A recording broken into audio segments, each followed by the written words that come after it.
Urriko azken astelena bueltan da. Udalak abian jarri du, hain zuzen ere, urriko azken astelenerako azoka. Lehenengo asteleneko azokan parte hartzeko izena emateko epea ireki ondoren, hain zuzen ere, Oizmendi telebistan esan genuen bezala, orain urriko azken astelenekoa ireki da. Gernika Lumoko udalaren azoka eta merkatuen sailak urriaren 31an egingo den urriko azken asteleneko azokan parte hartzeko eskubideak aurkezteko epea ireki du. Horrela, pandemiaren ondorioz, geldiarazi behar izan ziren bi aipamen tradizional horiek berreskuratzen ditu.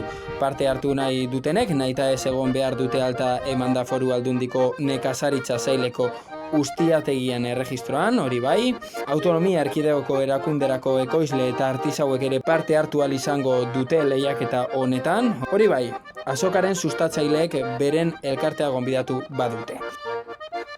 Urriko azken astelenean postua lortu nahi dutenak, urriaren 17 arte egin ahal izango dute beraz, eta txosnak aukeratzeko epea urriaren 7 artekoa izango da. Eskabideak udalaren webgunetik, irubebikoitza.gernika_lumo.eusetik deskargatu ahal izango dira, eta egoitza elektronikoan bidez bidali beharko da, edota tramiteak atalaren bitartez hain zuzen ere.